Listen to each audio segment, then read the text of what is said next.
everyone, and welcome back to our continuing series talking about the 2026 Best Picture nominees here on the Cine-Files. I am John Rocha, joined as always by my fellow cinephile, Steve Morris. How are you, Steve? I'm very good, and I've been cinephiling it up because I've recently watched a bunch of Oscar-nominated movies, and I have some thoughts on some of them. Yes, and we're going to get into three of them here on the show. Just to let you know, we're going to be talking about Train Dreams, Sentimental Value, and Guillermo del Toro's Frankenstein here on this particular selection. And then the last four films will come out a little bit later on in the week if you're listening to this as we're chronologically putting them out. But let's start with Train Dreams, Steve. This one starring Joel Edgerton from Clint Bentley, based on the novella Train Dreams by Dennis Johnson. This one follows Joel Edgerton as Robert Grenier, Grenier over his 80 years of his life in this movie. And it's not a spectacular life, an incredible life by cinematic standards, but it actually kind of profiles how amazing a life can be, even if it's a simple life, and the journeys you go on and the things you realize as you reflect back on your life before as you get older. What were your thoughts on this particular movie here from, again, director Clint Bentley? It's funny. I as I said before, I really do like the slate of films nominated for Best Picture this year, and I've been thinking about why that is. And we're right at this moment, and you and I recently recorded a short about the current, about the current slew of AI slop that is showing up, and it's all of this Superman fighting the Hulk and Tom Cruise fighting Brad Pitt. Right. And the thing we are talking about is the thing that really makes this year's movies work for me, which is that the thing that is missing from all that AI stuff we've been seeing is humans, is human vision, is a human filmmaker saying, this is how I see the world. Yeah. And I think we've gotten lulled into an idea that maybe that we could just replace that with a computer. Yeah. And this movie is a perfect example of why you can't do that. Yeah. This movie is a unique vision of a unique life presented in a unique way that I never knew that I needed to see, that it never occurred to me was a kind of movie I wanted. And I love this film. Loved it from top to bottom. Yeah, this is, for all my enjoyment of the superhero movies that you're referencing, Steve, and the tentpole films, I know you enjoy some of them as well when they're good. There's always fun. That's always fun in that, right? But the reason we do the show, the reason we love movies, are movies just like this. These quietly simple films that are actually deceptively about more complex things, that are making a commentary about our existence, about our lives, and are performed by incredible actors like Joel Edgerton and Felicity Jones and John Deal and Carrie Condon and William H. Macy, seeing them all course through this man's 80 years of his life.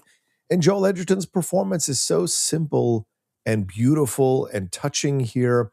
And we see him experiencing the world, and also the idea that you have to dial in at some point in order to function in the world and really walk out of the world with an understanding of what your life might have meant or might have been. And these are the kinds of films that really, I think, are the foundation of being a cinephile. And it's you can still love Raiders, you can still love Avengers Endgame, all those kinds of things. But I think for a lot of us who are cinephiles, these are the kinds of films where we kind of lay our groundwork in, and because it opens itself up to so much analysis and interpretation, and the feeling we get that it's speaking to us directly, even though it's speaking to everyone in the theater. And I think that's the gift of a film like this. And I knew from the first trailer that this was going to be an extraordinary movie. I love this movie. I absolutely love this movie. It's in my top 5 of last year. And it is Joel Edgerton's performance. It's Clint Bentley's direction. And it's what we see here, as I said, a man who is experiencing life on the outside. We get the narrator, a la the assassination of Jesse James by the coward Robert Ford style. That's Will Patton. And we kind of go through his life and see his experiences. And we keep waiting for that. What's the remarkable thing? Because we're so trained, what's the thing that's going to make this unique? And the uniqueness of it is because it wasn't a unique life.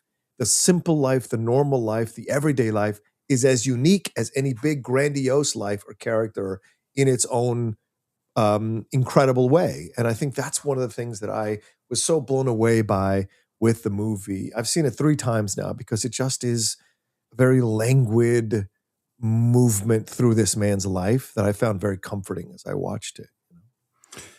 It's interesting to me that you mentioned movies like Raiders and Avengers Endgame and things like that, because I think about, the knock on Spielberg, particularly early in his career, was he was making these popcorn movies for big audiences that weren't necessarily deep.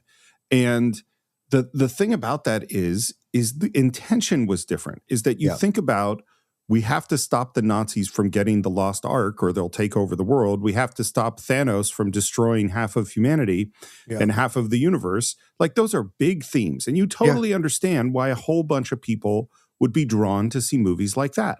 Yeah. And what this movie did for me was, it was very much like, no, this seemingly unimportant person living a life through unimportant moments where the earth doesn't hang in the balance, someone whose story is never been told, is worth telling, And that is what was so great about it. I'll tell you that, and it's also because, as you mentioned, it's got a languid pace, it has a lyrical tone, and so it gives you time to contemplate, I think. And one of the things that I just contemplated in this film that it presented so powerfully is just the passage of time. Yeah. And the big thing that I felt in watching it was like, oh, this is really a man's story where the story is lost. Like, yes, there's this movie, but in reality, this person becomes forgotten, and then and what I felt so strongly was all of the people that he meets along the way, the personalities of the loggers in those camps,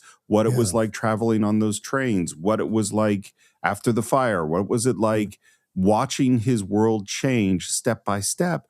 And all of those people are people who are probably don't have movies made about them, but all of their stories are deeply human. And just being able to see that time in America, I thought was really, really powerful. Yeah, I agree. I mean, there's the line at the end of the movie, after he passes on, it says, as he misplaced all sense of up and down when he's in the biplane, he felt at last connected to it all. And that is what I think was a really great way to wrap up this movie in my mind, because we get caught up in the idea that, the great philosophers, the great contemplators of life, right? But really, a lot of us contemplate what life means. A lot of us wonder moments where we're really connected and feel like we're connected to the earth and the energy and the universal vibes of what's going on. And then other times we feel this kind of disconnect and where do I find my place? Where do I belong now? And we see him going through these stages, talking about him from the narrator. He was like 6 or 7 years old. He has no idea who his parents were. So he had to, make a living, figure these things out. He ends up becoming this logger, and then he's just kind of doing his job. He meets these weird people. He watches a racial crime with that Chinese person thrown off of the bridge, but doesn't act on it, but it haunts him because as a regular person in that moment, he was in a state of shock watching this happen so quickly and couldn't necessarily. But of course, the heroic life is the guy who jumps in and tries to stop it. But this is the real life for most people. Is like you see this and you're just shocked by it happening.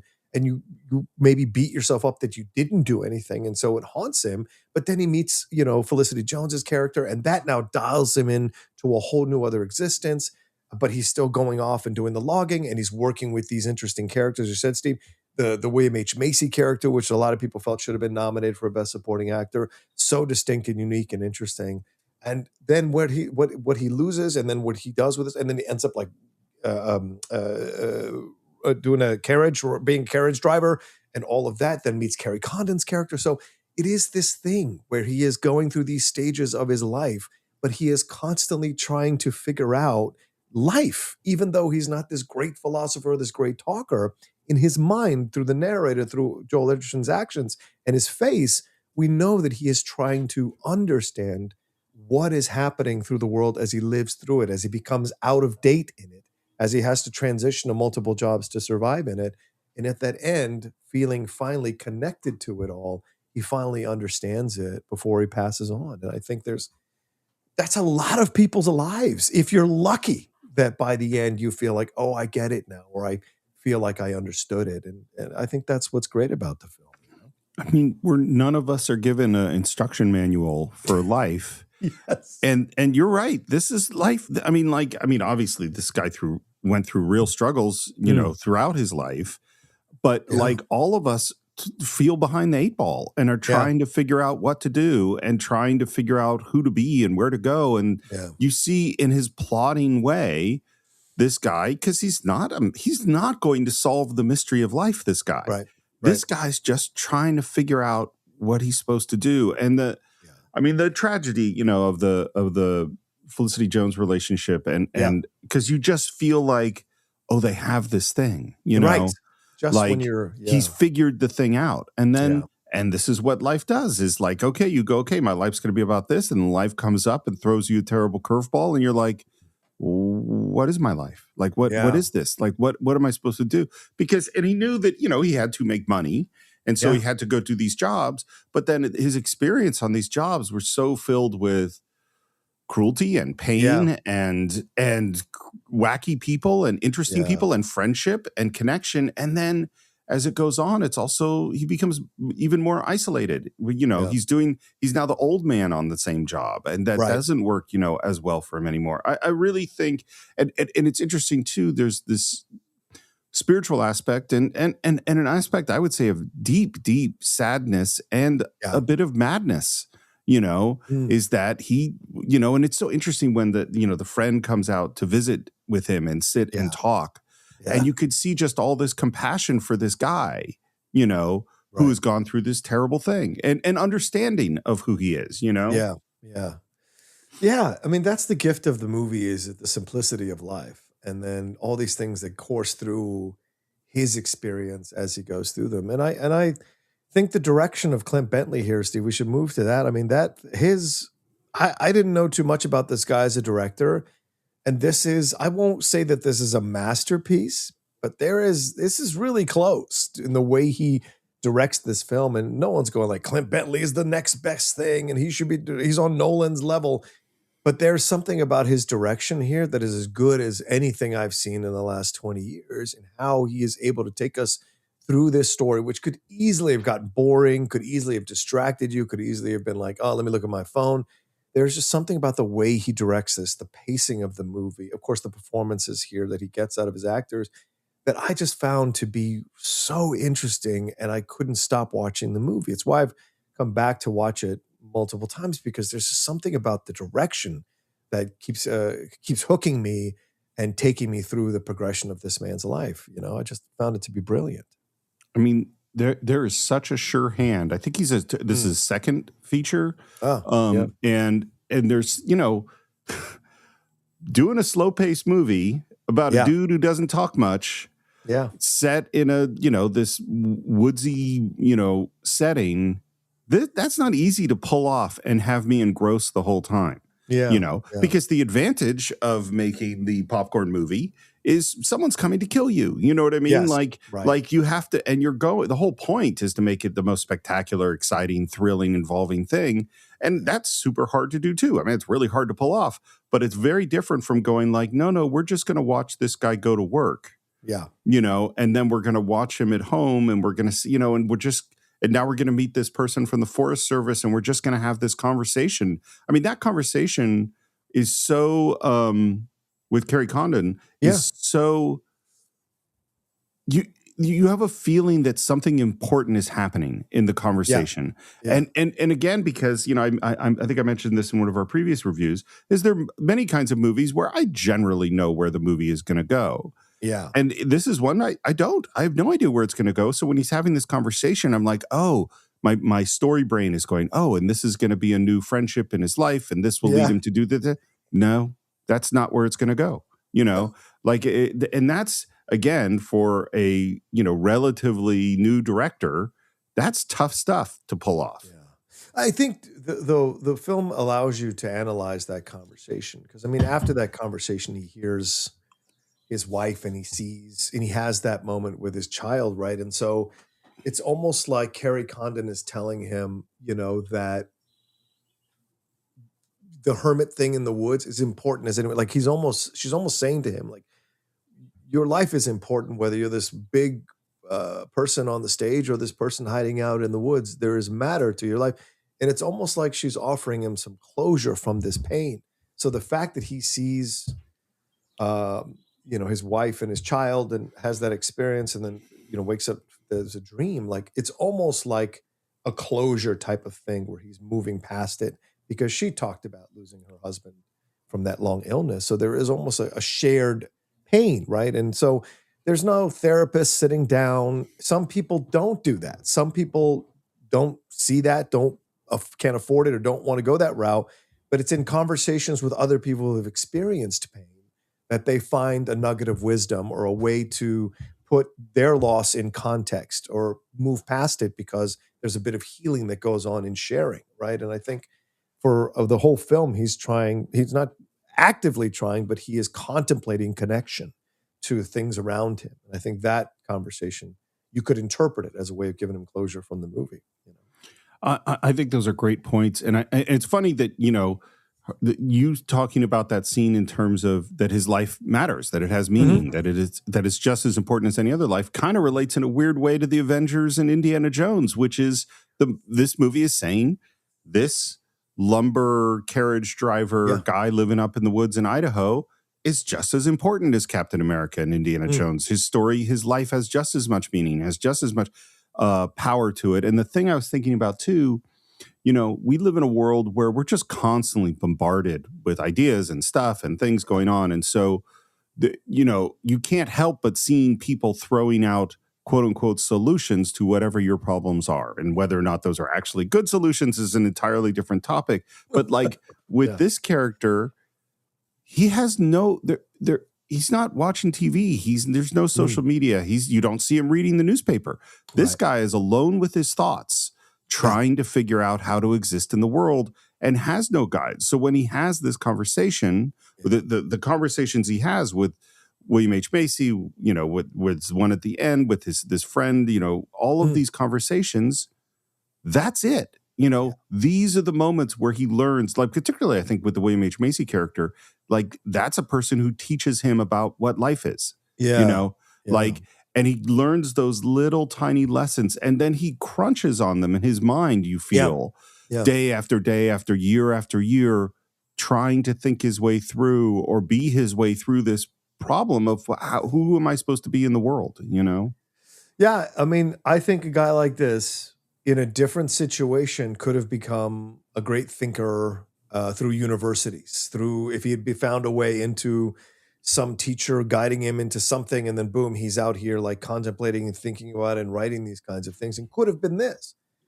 But this is the life that he was handed and did and lived. But there's, as you said, a lot that he contemplates and considers and chews over and doesn't run away from it. And even the scene where you see, near the beginning where they're nailing the boots to the tree as a way of symbolizing that you actually existed, it's transitory. So the whole film is kind of just showing you that everything is transitory, and the only life you can live is your own. And seeking connection is a way of dialing into what life is all about. Can you do it? Can you handle the after effects if the connection goes away in the way that it does in the movie? So there's so much to consider as you're watching the film, and this is where Joel Edgerton is the best. The quiet, simplistic performances, the contemplative performances is where I enjoy Joel Edgerton the most, and he's such a great leader for this. And I was upset that he wasn't nominated for Best Actor because I think he's incredible in this film. I totally agree. Well, this film is nominated for 4 Academy Awards: Best Picture, Best Adapted Screenplay, Best Cinematography, Best Original Sound. I don't know that anyone thinks they have a chance to win any of these except maybe cinematography for Adolfo Veloso, but I don't know. What's your feelings on these nominations before we move on from this movie, and what chances do you think it has? Yeah, that's probably what I think. I probably think it has very little chance for any of these things. It's funny. I really like this year of films. In another year, I think cinematography definitely is one. Adapted screenplay is another one that's sort of interesting. But when you have huge films like Sinners and One Battle After Another, it's going to be real tough for this movie to compete with those, Yeah. All right, well, let's move on to another film that's also about life, Steve, in a different way, a much more modern take here. And this is a Norwegian film here from director Joachim Trier. He co-wrote it with Esko Vogt. It is Sentimental Value. It follows sisters Nora, who is played by Renata Rensby, and Agnes, Inga Ib's daughter Lilias, in their reunion with their estranged father Gustav, who is a great filmmaker, but on the tail end of his career, played incredibly by Stellan Skarsgård, as he has written a new movie that is very much about his daughters, or his daughter. And we have Elle Fanning coming in as an American actress who is going to play the part after his daughter, who is an actress now, that's Nora, turns it down. So, and we explore the relationships and the damage and the heartbreak and the issues between them. And we go all the way back to multiple decades, to grandmothers and things of this nature. And this all set in this one, mostly set in this one house that is passed on from generation to generation. So your thoughts on this movie, Steve, and your feelings on it? They're movies you start. I really believe that the openings of movies and the first many shots of a movie do a tremendous amount to make you know how you're going to feel going on. And the opening of this movie is we're in that house. To me, was I got to relax in my chair because you go like, oh, this filmmaker knows what they're doing. Like they have a plan. They understand the tone of the way it begins in that stuff in the house was so powerful. And then again, it's like, I didn't know exactly where we were going to go and how it was going to be. I'll tell you one thing. It was funny.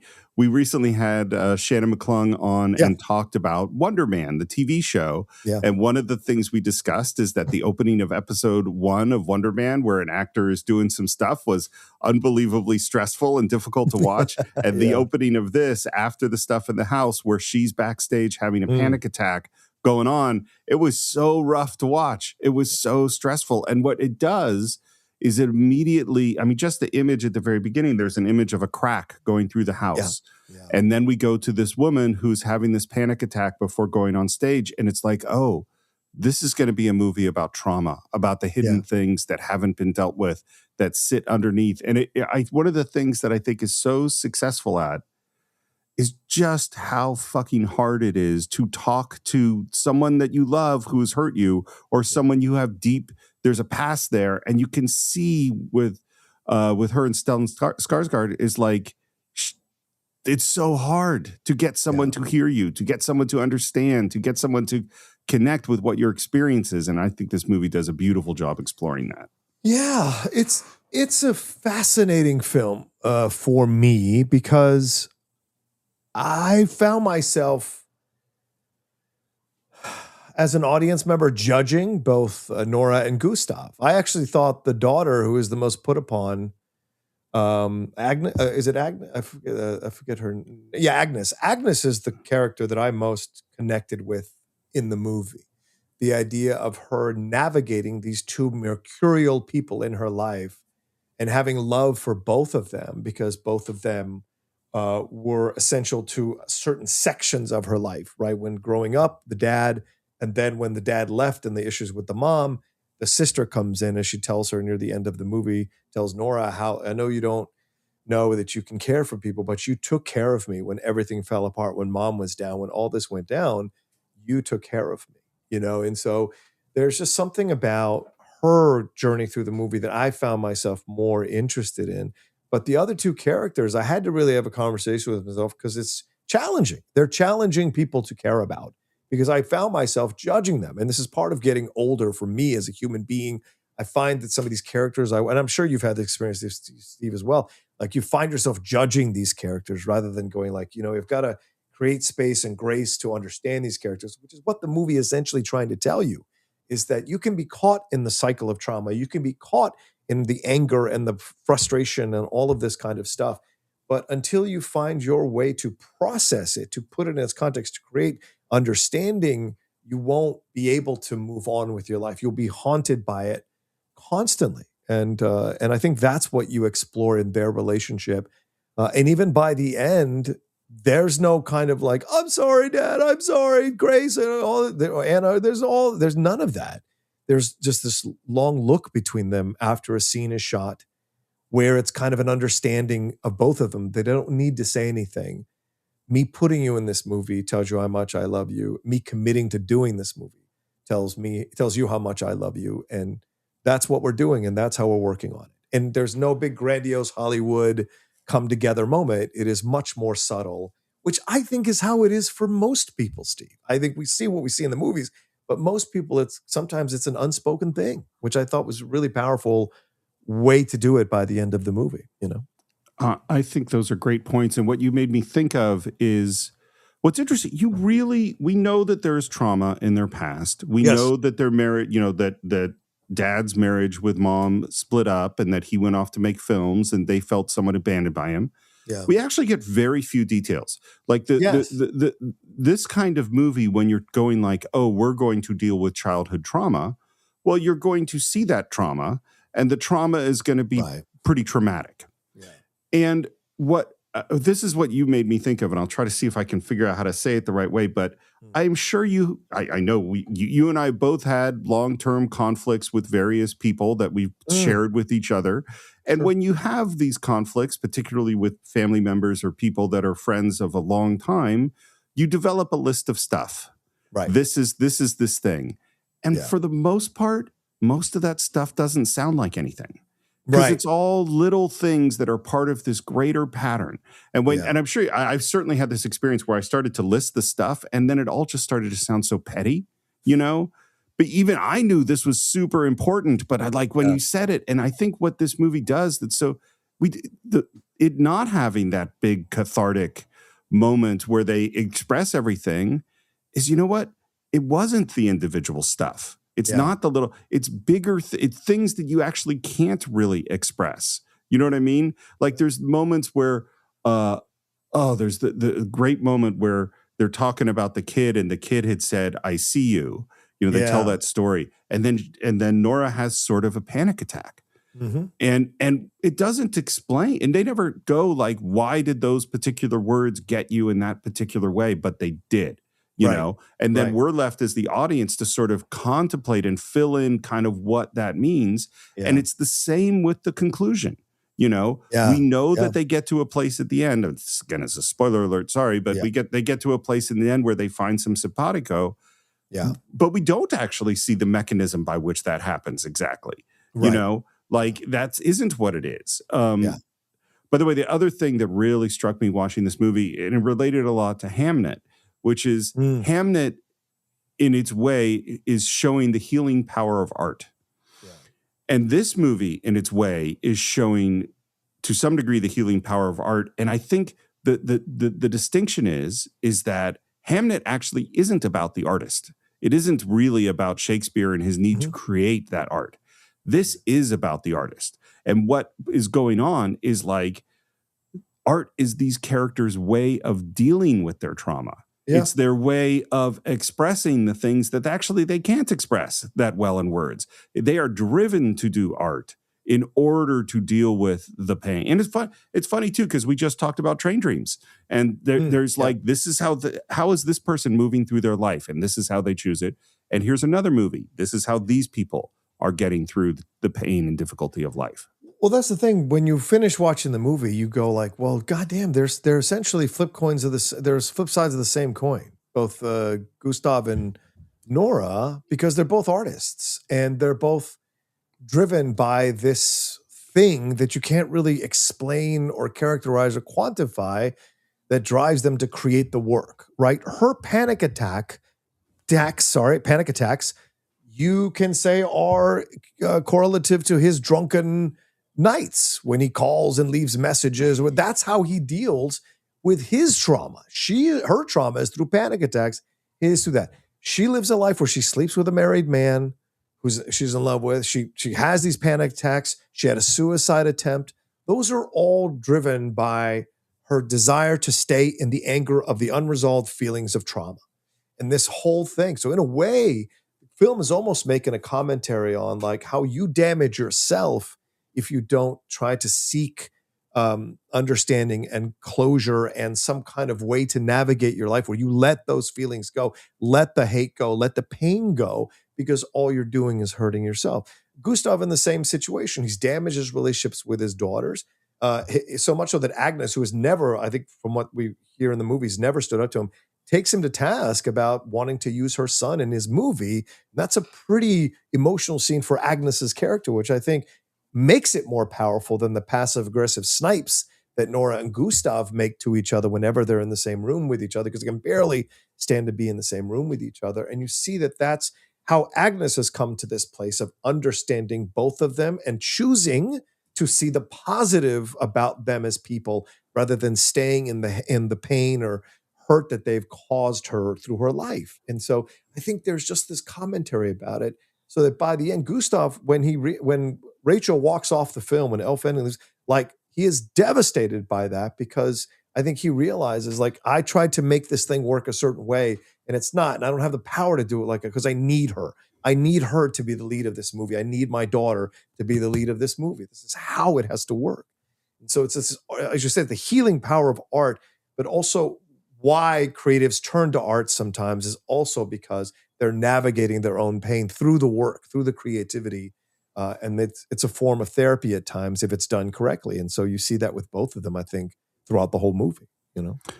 First of all, as far as the Agnes character, man, I feel it, because I've been Agnes many times. I've been the more like calm person around people that had big, strong emotional arcs, and and you're just sitting there going like, how do I keep this together? How do I make this just a little bit more okay? And of course, you can't solve other people's problems for them. They have to find the way themselves. Right. I think Nora's relationship with the married actor is fascinating. And you have that great scene with the two of them in bed. Yeah.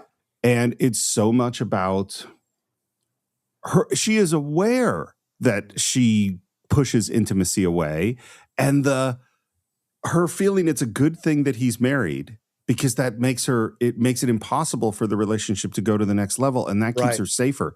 And then he says, I'm getting a divorce. Right. And she has this romantic moment, but he's not going to be there with her. And her aloneness after that moment is so painful. And it totally, to me, parallels things with Gustav that we see multiple times in the movie, where you see him observing the world, him having lots of feelings and not really having anyone to express them to. You know, he doesn't have anyone to share with. And so he's isolated, alone. I think Elle Fanning's really good in the movie. It all is a bit weird to me with her in there, but she is good. And I particularly love Gustav's sort of seduction of her when they go to the beach and all of that. And you see what's magical about Gustav. And here's the thought that occurred to me. Did you watch the recent Martin Scorsese documentary that was HBO or? Not yet. No, it's on my list of things to watch for sure. But yeah. It's good. It's good. But here's a quick spoiler alert, is they interview his kids, and and they kind of talk about, well, it was great going to the set because that's where we saw Dad alive. Yeah. That's where he lived. And and it was painful to hear them talk this way, which is that all of this glowing, the sun of energy, you know, like the power of charisma and all this stuff that flowed out when he was on the set, that's not the Dad that they knew, you know? And I found that to be a very painful kind of thing. And that's what I saw with Gustav, you know? Right. And Agnes calls him out on that, right? When she says, like, he's like, this was a great time. We worked on that film together, the World War II film that we see in the film that affected Rachel so much. We see that in his mind, that was a great father-daughter moment. Right. Because it happened on his terms and at his amount that he could handle it. But then he moved on to the next film and was in love with those actors playing those roles. And her is like, you're my father. When you left after the movie, like you didn't care for me in the same way after the movie as you did while I was on the set. And so there is don't you understand this break, this way that you can do this thing, right? That is really fascinating. And we see Nora do the same thing to her when Nora starts ignoring her calls. When she says to Agnes says to her, like, you know, when you had a suicide attempt once, if you ignore my calls, you know what that does to me. Like, why aren't you thinking about me? And Nora the whole time has been trying to take down her father for not being considerate to them, but here she is not being considerate to her sister. So there's the similarities in their approaches to these things in their lives. And there's that, which I thought was a little bit of an artistic embellish, a little too much on the nose when we're seeing their faces blending into each other. I was like, you don't need to show off. We get it. But if you want to hang the lantern on it, fine. We get it that they're all just kind of caught up looking at the mirror versions of each other. But like that is what is happening here, and I kind of love that as it goes along. And I do think the Rachel thing is supposed to feel out of place, right? Because it's almost like a meta thing that she is out of place in this movie when you're watching Elle Fanning in this movie, because the character's out of place playing the character of Nora in that film for Gustav. And so there is that element of it. And I don't just, I feel like Elle is like, if we can say this and quantify it, like the worst part of the movie in terms of acting, but not that she's a bad actress. It's just everyone else is given so much more to do, you know? I think the thing with that Agnes moment where she's not returning, where Nora's not returning her calls, and all the little moments like the I see you moment where you watch Agnes watching Nora. Yeah. And you have this person that's gone to obviously a really dark place in the past, and you never stop having that worry, you know? Yeah. And the thing that I think is, I totally believe that people deserve grace for their childhood trauma, for psychological issues, for whatever struggles they're going through. But there's also a weird thing where people, as grown-ups, will blame their parenting and their trauma for their bad behavior as grown-ups. And there's a certain part where I'm like, fair, that's real, and I have sympathy for that. But now you're spreading around your own trauma, you know? Like this is is that at a certain point you're the adult here now, you know, and those things matter. And what's so interesting, there was the moment where I think the guy she's having an affair with, they start talking about therapy, and you know, I mean, she has major panic attacks. I mean, she like it is a big deal. And there's this moment where she's like, well, he says I should see a therapist. It's as if that's the most ridiculous thing in the world. Yeah, you know. Like, it was so crazy to me, where it's like, no, you're suffering in a serious way. It's not changing. Maybe give that therapy thing a shot, you know? Yeah, exactly. But, you know, for their own process, I guess therapy is not an option. So it becomes that moment. Therapy, in a way, happens in that moment where Agnes comes to confront Nora after Nora's called in sick to not, even though she's not sick, it's because Gustav has essentially shaken her confidence with this idea, like, if you don't let go of your anger, you're never going to be this great artist, which infuriates her, because the last thing you want to hear advice from is the person who has hurt you, and have their advice be right. But yet, you know, clearly she knew in the back of her mind he was right, which is what fucked her up even more. And so Nora going to see her and talk to her and say, you know, like, I want you to read this section of the script, which is the section that Rachel had acted earlier in the film. And I want you to understand, like, in essence, he is apologizing for his treatment of you through the film, through the character that he's written here, that's essentially based on you. And talking about his trauma from his past with his mother, Gustav's mother, who was involved in resistance, killed at 7 years old by the Nazis, that kind of stuff.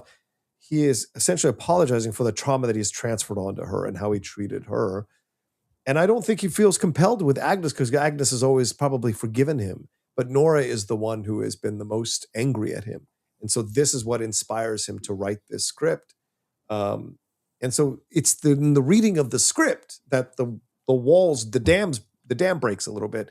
The walls break down, and there is a sense of understanding. Even when she talks about the suicide attempt, Agnes says it's almost like he was there. And then she says he wasn't, but it's almost like he was there if you read the script. And so it's probably because Gustav has probably tried to kill himself a number of times as well from his own trauma. So there's a sense of connectiveness or similarity in the connectiveness of their trauma that they share, and that led to possible suicide attempts by both in that way. You know, so it's a powerful scene. What it leads to really well in the film. I mean, there's a way, you know, part of why you do art is to express things that you can't express any other way. And it's funny. I think people often make the mistake of, when they read something that might be somewhat autobiographical, or they go, well, this must be you. This must be truth, as if this is a one-to-one thing. Right. At least for me, it's never a one-to-one thing. But frequently there are emotions coming out of characters that are, I mean, they're my emotions. They have to come from me. And so, like, that is definitely how I deal with the things that I'm feeling and things that are hard to express and things that absolutely comes out in my writing. Yeah, I think it's I do have to say that I think there are some moments that are a little too pat in how they work in the movie and how the pieces fit together a little bit by the end. A little slight convenience to it, which kind of didn't have me have this massive effect afterwards where I was like, oh wow, this is an incredible film. I was very, impressed by the movie, but I wasn't necessarily like, whoa, this is giving me a lot to think about type of movie. And maybe for some people listening to us, it was that for them. It just wasn't 100% for me. But I did thoroughly enjoy it, and I loved the performances, and I loved a lot of what they were saying about the non-cliche way of dealing with trauma and resolving that trauma within this particular context of this family. And even the house. I wanted to ask you about that before we wrap up. Steve, I don't have that experience. Like we've lived in the same house since 1970, or my parents have since 1979. My mom still has that house. Wow. I never stay at that house anymore because it holds too many horrible memories for me for a number of reasons. And what's going on there. I just never stay anymore at the house. It's been 10, 15 years since I've stayed at the house. But I know for you, you've got that element of like, been in one place, multi-generational type of stuff. So was there the symbolism of the house? Was that something that appealed to you as you were watching the movie, how it passed on from generation to generation, 100%. And then how he sells it to make the movie? Sorry. Yeah. What having mortgaged my house to make a movie, that rings true too. Yeah, 100%. I mean, it's funny. My parents moved into the house that they're in, I think in 1975. So, or my mom is, my dad is obviously no longer there. Right. I have the opposite experience. My mom's house I love staying there. So that house is such a special place. It's a beautiful house. So yeah, I do. And I think, like I think of my grandmother's apartment on Clay Street as that kind of a place. Like they're places where they're just special. They've been in the family a long time and they take on significance. I also think, by the way, the design of that house, like every inch of interior, exterior, it was a personality. It was a place. It wasn't just some, boxed house. This was like this place in Norway, Yeah. Yeah. There's a description of this kind of architecture for the house that I want to see if I can find real quick, because I've never heard or known about this kind of architecture. Okay. It's Norwegian architectural idiom called dragestil, which is dragon style. That's what this wood structure is, with steep gables. And it's apparently a striking example of a turn of a 20th century Norwegian architectural idiom. It's best described as Viking Victorian. So, yeah. Totally. I get that. Yeah. Yeah, absolutely. What about the direction here as we wrap up this conversation on Sentimental Value? Your thoughts on Joachim Trier's direction, the cinematography from Castor Tuxen, even the music, I thought, from Hanya Rani, that I thought worked really well in the film. I think it's beautifully shot. It looks gorgeous. I think it's really well directed. I mean, it's funny. Like, this is not my favorite movie on the list. It's right. And that doesn't mean I didn't think it was a really good movie. I thought it was very well made. It was emotional. It held my interest. It's just there are other films that I'm just way more drawn to than this one. Yeah, this is the second film I've seen of his, because I saw The Worst Person in the World a few years ago, which also starred Renata Rensby, and I want to go back and see his other films. People talk about Reprise. He also did that Oslo August 31st film, which I think is about is it about the terrorist attack? I thought it might be, or not, something else, I guess. But I kind of want to take a look at these films and see about Joachim Trier a little bit more, which I don't always find myself drawn to watch more of a director's films necessarily, but this one certainly put the hook in me, at least for that. So, all right, Steve, Sentimental Value is nominated for 8 Academy Awards here: Best Picture, Best Director, Best Actress for Renata Rensby, Best Supporting Actor for Stellan Skarsgård, Elle Fanning, and Inga Ibsdottir Lilius were both nominated for Best Supporting Actress, Best Original Screenplay, Best International Feature Film, and Best Film Editing for Olivier Bouguet-Coutet. So your thoughts on what it has a chance to win? Where am I getting anything? Your thoughts? I don't know. I mean, I think having 2 supporting actress nominees for the same movie just that tends to cancel each other out. You know what I mean? Yeah. Like, because people who love the film are going to vote for one or the other. Although I think they're both great in the film. Elle Fanning, as you said, feels appropriately out of place. Yeah. The one that seems most likely to win is the international feature film. That one seems, as far as the other ones, it's such a hard year. So I kind of go, well, like he's not going to win Best Director. I don't think it will win. You know, Stellan Skarsgård, he's great. He's great in the film, but there are more spectacular supporting actors, you know, with Sean Penn and Delroy Lindo. I don't see really a chance for that there. Best Original Screenplay, it is a good screenplay, but then you've got Sinners, you know, and so it's like, and other films as well that are really good. So yeah, I'm not sure what it would get here. Yeah, for me, it's I would agree with you.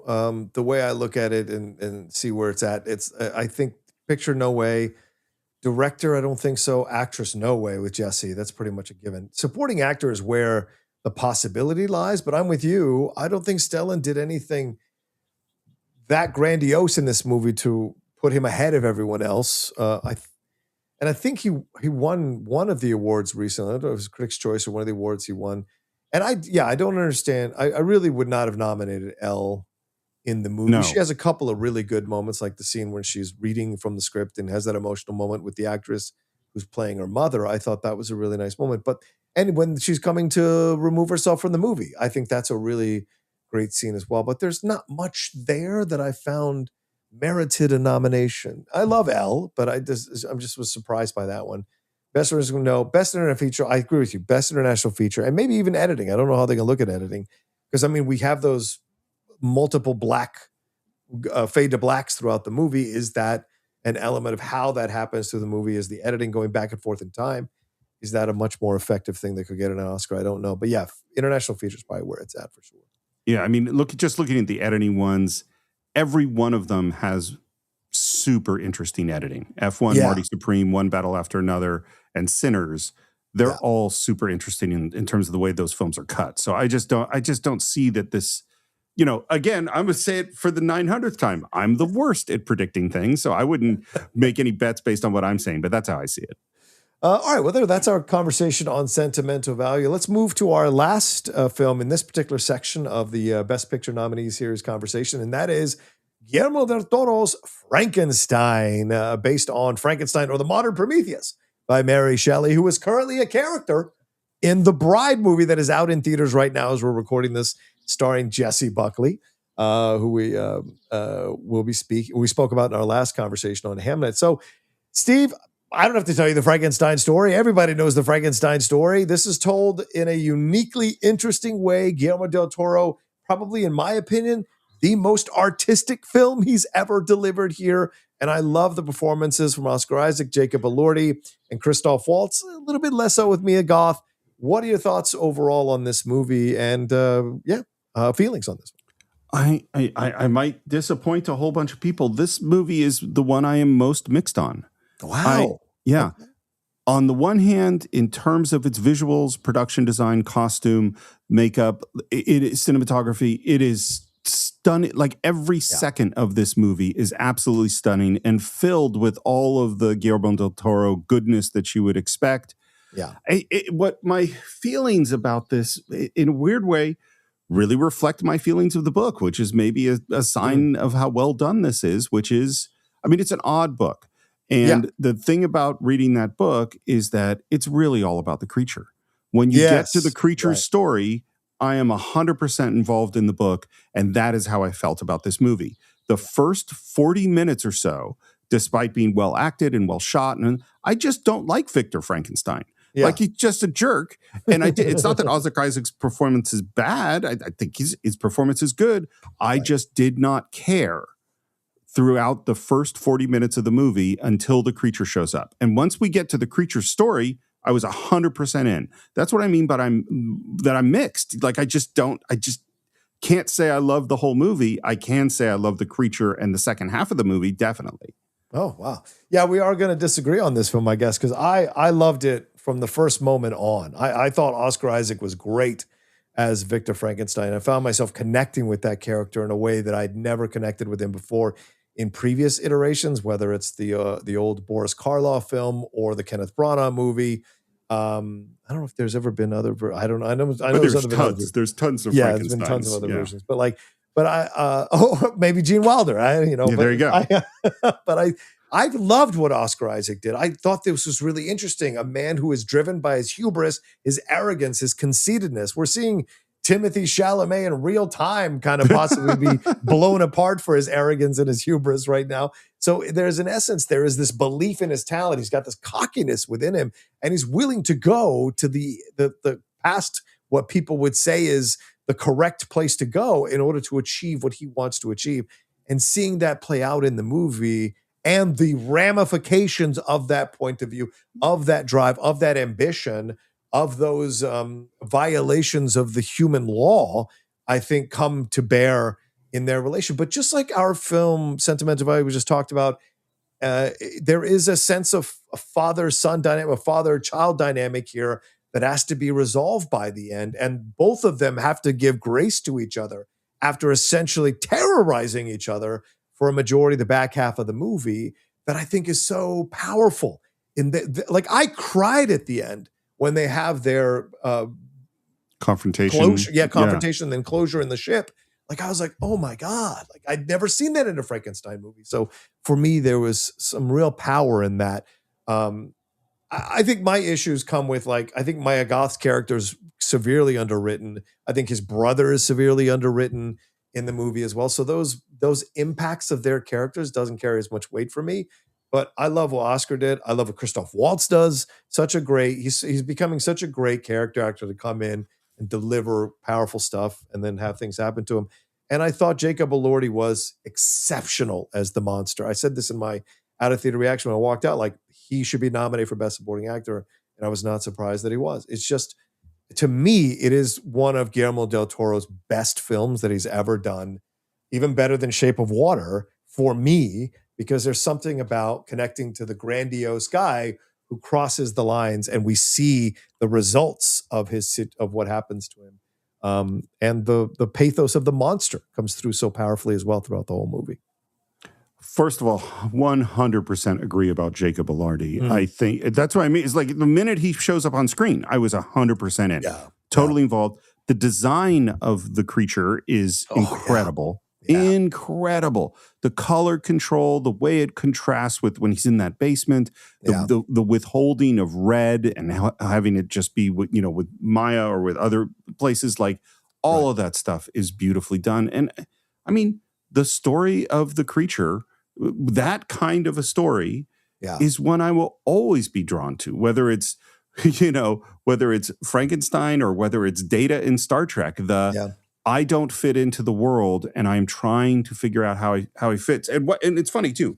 I can remember in reading the book the whole sequence of the monster and the family, and him hiding out and secretly trying to help them, and then creating the relationship, and then being driven away. That's all in the book, and that's always been the most moving and terribly painful part of the whole story. And I think there have been various kind of versions of this, whether it's Gene Hackman in Young Frankenstein and things like that. This is by far the most successful.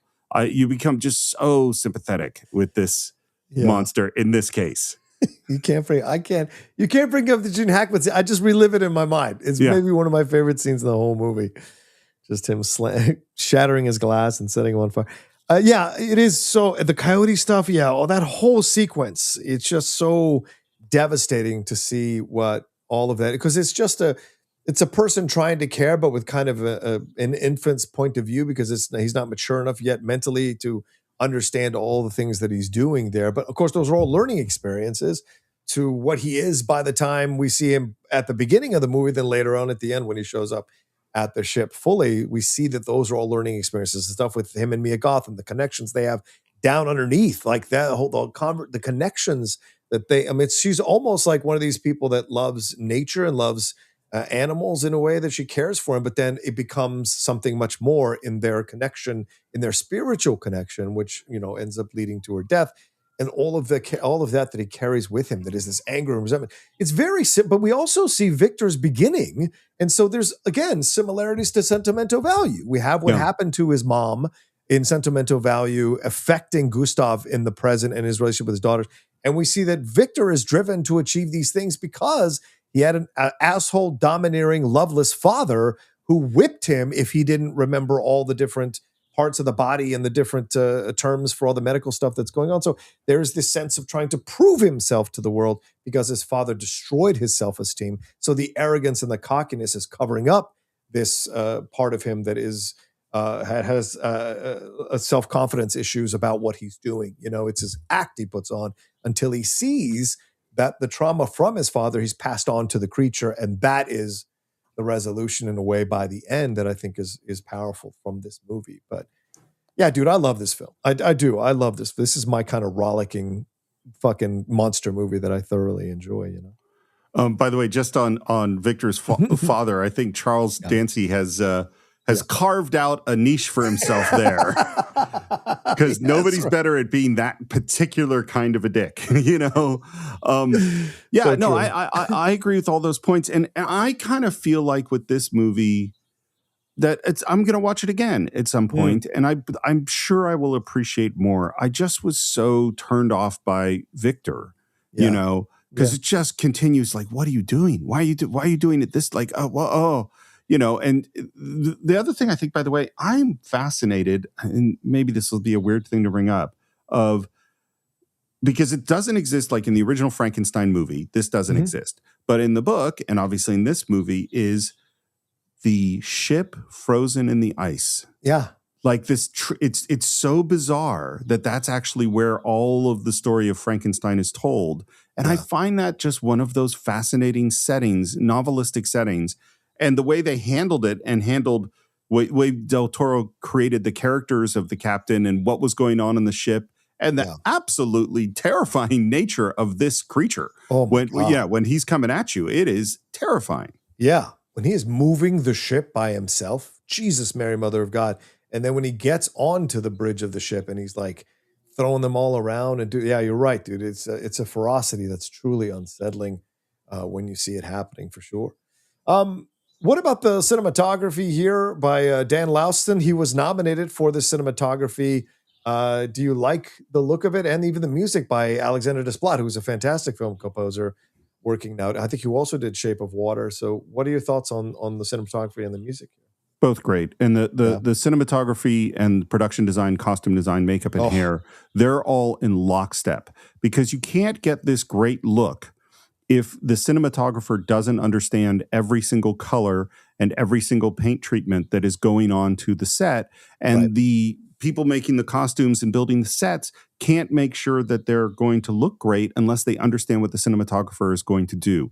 Yeah. And so this is directing, is like coordinating all those departments and creating this. This is without question, in my mind, in a year of many beautiful looking movies, this is the most beautiful of the films. I mean, it's just like every shot is a work of art as far as I'm concerned.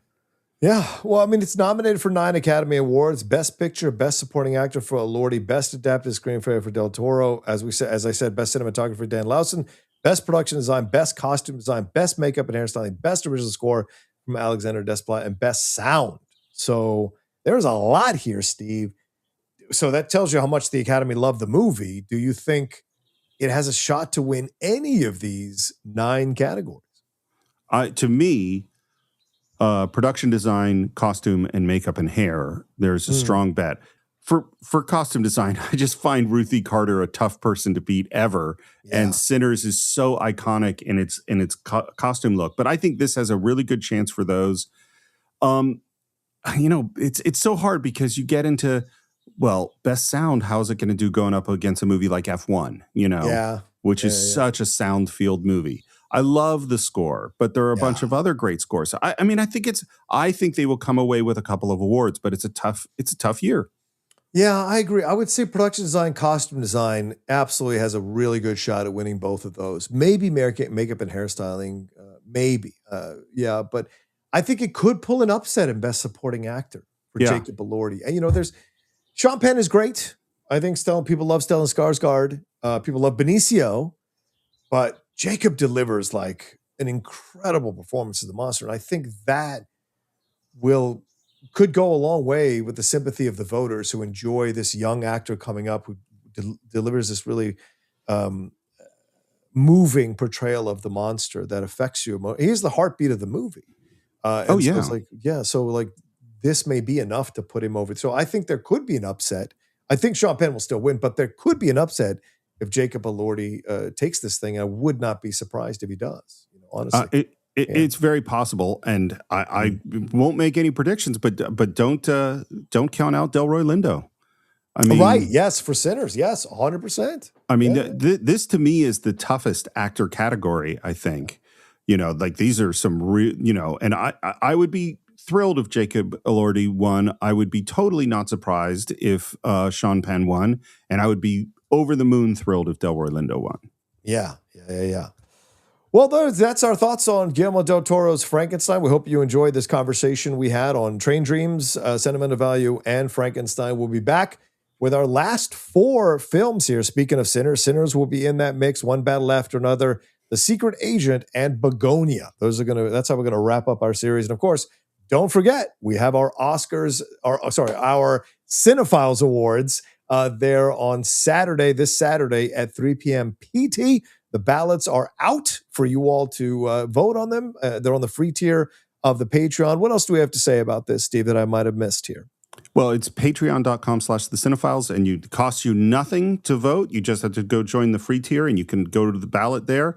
We would prefer, my feeling is this is all the honor system, but I am not voting on any category where I have not seen all the things in that category. And there are a couple of those this year. I'm still trying to get through some more films, so maybe I'll be able to vote in more, but that's our feeling, but that's totally up to you. And look, if you want to go vote for who you think should win Best Picture, maybe you want to tell your friends. Maybe they want to vote. Maybe you want to create an Oscar campaign or a Cine-Files Award campaign on your own.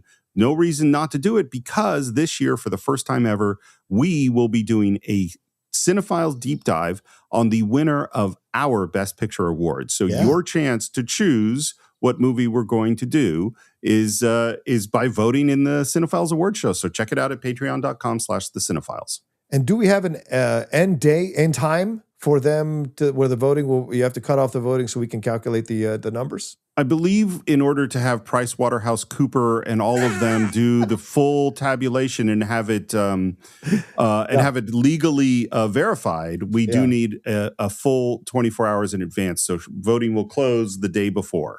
Yeah. So Friday the 13th, voting will close. Or 13th, yeah. Yeah. And then we do our show Saturday the 14th at 3 p.m. PT. And for my fellow cinephile, Steve Morris, I am John Rocha here. Thank you so much for listening to this installment in our 2026 Best Picture Oscar series. And we'll be back with the last 4 films down the road this week.